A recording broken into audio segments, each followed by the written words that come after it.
ఐక్యత tiger or Krishna గారి నాయకత్వం జై బీసీ బీసీల ఐక్యత బీసీల ఐక్యత ఆర్ కృష్ణ నాయకత్వం జై బీసీ.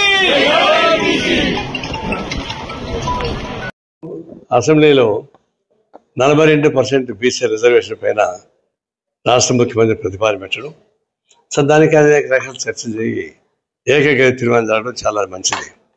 సరే, లోపల కొంతమంది ఇష్టం ఉండే లేకపోయినా కూడా బయటికి నో అని చెప్పలేకపోయారు, ఆ పరిస్థితి వచ్చింది. అయితే ఈ సందర్భంగా చెప్పాల్సింది ఏంటంటే, తెలంగాణ రాష్ట్రం ఏర్పాటు చేయడానికి కారణభూతమైనటువంటి కల్వకుంట్ల చంద్రశేఖరరావు గారు టీఆర్ఎస్ పెట్టారు. రాష్ట్రం ఏర్పడింది, 2 మాటలు ముఖ్యమంత్రిగా పనిచేశారు. అంత పవర్ఫుల్ చీఫ్ మినిస్టర్గా ఉండి సరే ఓడిపోవడం ఓటమి విజయం ఎప్పుడు మామూలే రాజకీయాలలో.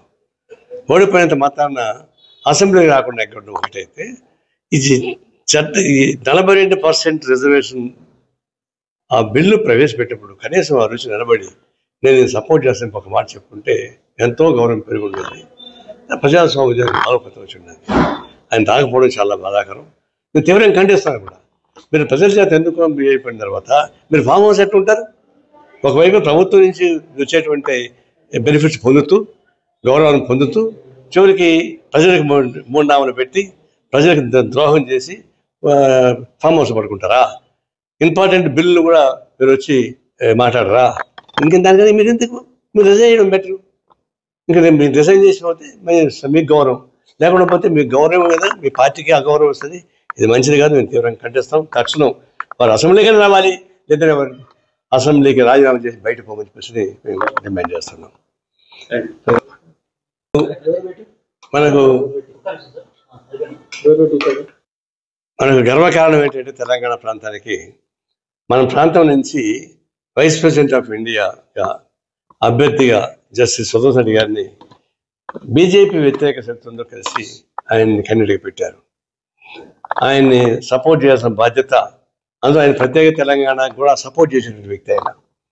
ఆ తర్వాత జ్యుడిషియరీలో చాలా గొప్ప పేరు ఉన్నటువంటి అలాంటి వ్యక్తిని క్యాండిడేట్గా పెడితే మరి టీఆర్ఎస్ లాంటి పార్టీ విమర్శించడం ఏంటి?